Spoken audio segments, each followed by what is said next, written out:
Pix! No vídeo passado a gente falou sobre regra dos terços, né? A gente vai continuar nesse vídeo falando sobre composição. Se você não sabe do que eu estou falando, o que é regra dos terços, dá uma clicada aqui no card, dá uma olhada nesse vídeo primeiro, porque vai ser muito importante você trazer aquelas informações para entender tudo que eu vou falar nesse vídeo. Antes de qualquer coisa, eu só queria agradecer, gente. Eu nunca tive tanto like quanto no vídeo passado. Se você gostar, curtir o vídeo, dá esse joinha aí, porque isso é muito bom pro canal, tá? Isso gera engajamento pro canal e faz ele aparecer mais para outras pessoas que ainda não são inscritas e tudo mais. Segunda coisa que eu queria falar aqui rapidinho é que agora, até o final do mês de maio, até o dia 31 de maio, todos os cursos lá da nossa plataforma vão estar com R$50 de desconto. Tem curso aí que está praticamente pela metade do preço. Tá? Então, além de todos eles também estarem com 1 ano de acesso, quem fizer agora o curso de Lightroom também vai ganhar um e-book lá, um e-book exclusivo nosso que fala sobre fotografia digital, para você ter no seu celular, para ter no tablet, para poder tirar qualquer dúvida que você queira. Então, beleza? Qualquer coisa, entra aí em cursos-aepix.com.br ou então clica aí no link da descrição que você já vai direto para a plataforma. Então, agora falando do assunto realmente composição, né? A gente pode também compor as nossas imagens utilizando as linhas naturais que a gente tem nas nossas cenas. Aí isso pode parecer meio abstrato no começo, mas eu vou falar e vou mostrar um monte de exemplos para que a gente possa entender isso melhor. O primeiro exemplo é o dessa ponte aí. Por exemplo, nessa ponte a gente tem as linhas dela vão guiar o nosso olhar até o final lá, até onde a ponte desaparece, né? Nessa névoa, nessa nuvem que tem lá atrás. Isso faz com que a gente não fique tão preso assim na regra dos terços, né? A gente tem aí em primeiro plano esse pilar dessa ponte, né? Que está chamando muita atenção, mas essas linhas elas convidam o olhar, né? Elas levam o nosso olhar a percorrer até o final, que tem uma parte extremamente interessante da ponte. Linhas diagonais também, né? Elas dão mais dinamismo, elas dão uma sensação de movimento para as nossas imagens. Nessa segunda imagem daí, por exemplo, a gente tem essa linha diagonal, que seria uma foto normal, né, de um muro, seria uma foto de uma textura ou qualquer coisa assim, mas só que essas pessoas dispostas na diagonal, elas dão uma dinâmica diferente para a imagem. É lógico, tem pessoas posicionadas aí na regra dos terços, só que essa linha imaginária que a gente traça, ela faz com que o olhar do espectador ele passeie por essas pessoas. Então a gente tira um pouco o foco de uma pessoa ou de um grupo de pessoas específico e faz com que a pessoa perceba todo mundo nessa imagem e vá olhando. Uma está sentada, a outra está lendo livro, outra conversando, subindo a escada. Então torna a imagem muito mais interessante de ser olhada, né? Você, ao invés de um ponto de foco, ao invés de um ponto de interesse, você acaba tendo vários aí. A foto fica muito mais rica, muito mais interessante. As pessoas aí também estão em destaque, né, por conta desse contraste que tem com o muro. O muro é muito mais claro, as pessoas elas estão mais escuras, então faz com que elas saltem também ao olhar. Isso é uma outra regrinha de composição, né? É uma outra forma de você destacar o seu assunto principal. Outra coisa que a gente pode fazer também é, além de brincar com as linhas, né, que são óbvias, é brincar também com linhas de sombra, por exemplo. Essa foto daí, ela tem uma linha bastante óbvia, que é a linha do trem. Só que ela é cortada por uma linha de sombra ali. Isso faz com que o seu olhar seja guiado diretamente ali para essa pessoa que está andando, né? Apesar dessa pessoa estar muito pequenininha, ela deve estar ocupando o quê? 5, 6% do tamanho total da imagem, mas ela está muito destacada ali, né? Você vai olhando pelos trilhos, de repente você começa a acompanhar a sombra e chega até essa pessoa. É lógico que essa pessoa ela também está na regra dos terços, né? Ela também está em contraste com o fundo, ela está com uma roupa escura e o fundo é um cinza mais clarinho. Então todas essas regras, né? Todas esses pensamentos aí nessa composição dessa imagem, elas estão destacando um objeto que seria muito pequeno, né? Que praticamente ali talvez, dependendo da composição, ele não tivesse nem destaque nessa imagem. A gente também pode usar essas linhas junto com outras regras, né? Para fazer uma espécie de narrativa, para fazer como se fosse um filme mesmo, né? Uma sequência de um filme. Essa foto daqui a gente já viu no vídeo da regra dos terços, onde esse camarada que está aqui de frente posando para a imagem, ele está exatamente em um dos pontos de ouro, né? Está em um dos pontos de interesse da regra dos terços. Em primeiro momento, ele se destaca, você olha para ele, só que depois essas linhas que estão formadas aqui pelas escadas fazem com que os olhos comecem a olhar o resto da imagem, a prestar atenção em todo esse contexto que tem em volta dele. Outra coisa que é interessante aqui é que nessa foto o Sebastião Salgado se abaixou para poder tirar uma foto no que a gente chama de contra-plongé, né? Uma foto de baixo para cima. Isso daí engrandece um pouco a pessoa e também deu uma perspectiva interessante, né? Essas outras pessoas que estão subindo ali atrás. Dão bastante movimento, essas linhas diagonais aí dão bastante movimento para a imagem e faz você perceber outros detalhes, né? A foto fica mais rica, você consegue perceber outras coisas, você fica olhando a foto durante algum tempo para perceber tudo que realmente está rolando nela. Na natureza, às vezes é um pouco mais difícil da gente perceber isso, né?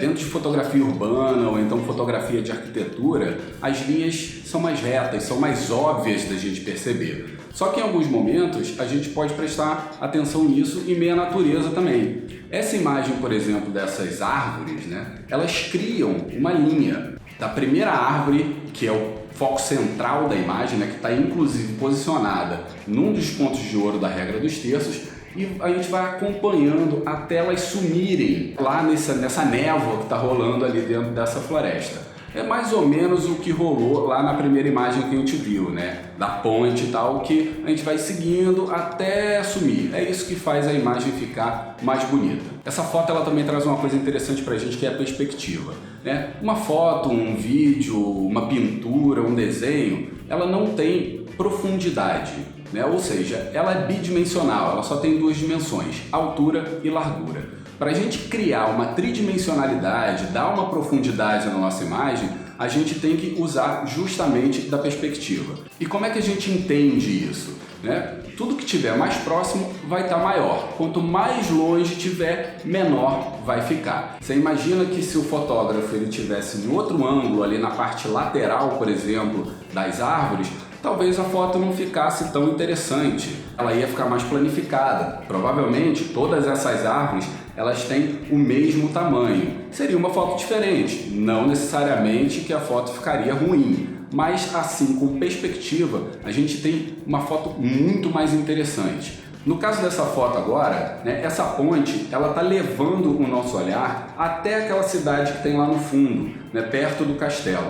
Esse primeiro arco, ele está colocado em um ponto de interesse, né, em um ponto de ouro da regra dos terços. A gente começa por ele e essas linhas em perspectiva, elas chamam o nosso olhar para ir até lá no fundo da imagem, né? A gente passa mais tempo observando essa imagem, porque a gente tem diversos pontos de interesse, a gente tem um monte de detalhe nelas, e se a gente não tivesse essa ponte, né, essas linhas guias nos levando lá para o fundo, talvez a gente parasse simplesmente ali na ponte e não observasse tanto essa imagem com tanto detalhe. Essas linhas, elas também trazem um conceito super interessante, que é o conceito de ponto de fuga. Vamos pegar uma outra imagem aqui, onde esse conceito vai ficar mais óbvio pra gente. Quando a gente traça essas linhas que vão guiar o nosso olhar, a gente vê que elas se encontram em um determinado momento.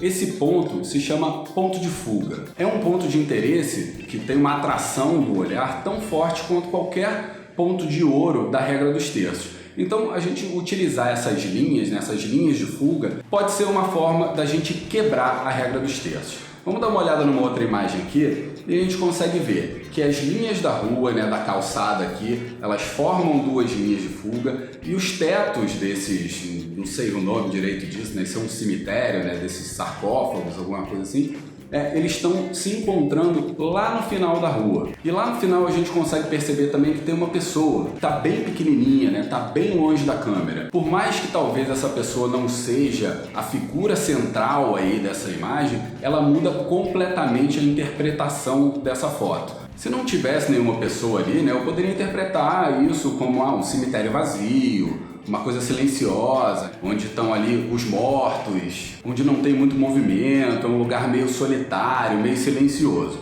Com essa pessoa lá no fundo, eu já mudo completamente a minha interpretação. Eu já posso ter, por exemplo, uma interpretação da solidão, da tristeza, né? Essa pessoa está muito pequena dentro de um quadro grande. Isso também dá uma ideia de que aquela pessoa ela está sofrendo, né? Ela está angustiada, está triste. Enfim, mudou a interpretação da imagem, né? Apesar de não ser a primeira coisa que você veja na imagem, mas você chega nela através das linhas de fuga. Nessa outra imagem aqui, a gente percebe que a gente tem uma construção, né? Uma construção humana, linhas retas aqui, que é essa ponte, esse deck. As linhas de fuga desse deck, elas estão levando lá para o fundo, lá para o horizonte, né? Para a saída desse lago aqui, provavelmente para o alto mar, alguma coisa assim. Só que uma coisa para a gente perceber também é que não existem só essas linhas de fuga. Essas linhas também estão presentes nas montanhas e essas linhas também estão convergindo, elas estão se encontrando no mesmo ponto de fuga, reforçando que aquela parte central da imagem é a parte mais importante dela. A gente também pode levar em consideração formas mais orgânicas, né? Ou seja, que não sejam retas para basear como uma linha guia para o nosso olhar. A gente vê nessa outra foto de Sebastião Salgado aqui, que é linda, eu acho linda essa foto, que a gente tem o elefante em primeiro plano, né? Provavelmente aí o líder da manada, ocupando o terço direito dessa imagem. Só que essa fila, né, da manada, que a manada está formando, ela forma mais ou menos uma linha curva. E ela chama o olhar também para você ir percorrendo toda a manada até onde o olho vê. E aonde a gente tem ali um dos últimos elefantes é o nosso ponto de fuga, que está lá no horizonte. Com esse passeio pela imagem, né, o seu olhar percorrendo a imagem toda, você acaba percebendo as nuances de um ou de outro elefante, de repente até mesmo consegue ver alguma diferença ali de comportamento neles. Essa imagem também passa para mim uma coisa que eu acho bastante interessante, né? Esse elefante do primeiro plano mostra pra gente a grandiosidade do elefante, né? O tamanho dele, a beleza dele, pelos detalhes que a gente consegue enxergar nesse animal. Agora, conforme a fila vai ficando cada vez mais longe, a gente percebe que ele é um animal que vive em comunidade, né? Um animal sociável ali entre eles. Dá a dimensão do que é a vida selvagem para esse bicho. Enquanto as linhas retas elas trazem mais força para a imagem, as linhas que não são retas, que são mais sinuosas, elas trazem um quê de sensualidade, né? De suavidade para a imagem. Então a gente pode também pegar linhas curvas, linhas bastante sinuosas, para também guiar o olhar. Nesse exemplo do Ansel Adams, que é outro fotógrafo que eu também acho que você tem que dar uma pesquisada aí no Google para conhecer as fotos dele, você vê que esse rio ele se destaca aí no meio, né? Ele guia o teu olhar até as montanhas.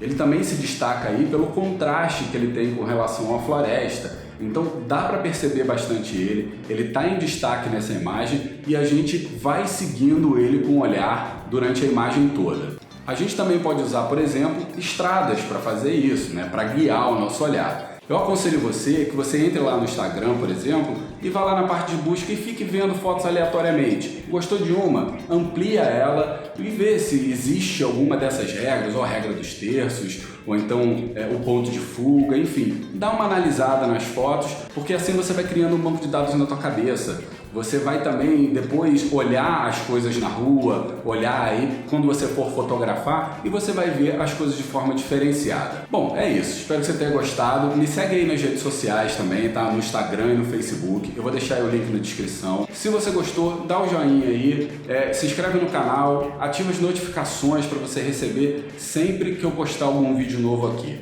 Beleza? Obrigado por ter a paciência de ter me escutado até agora. Grande abraço, até o próximo vídeo.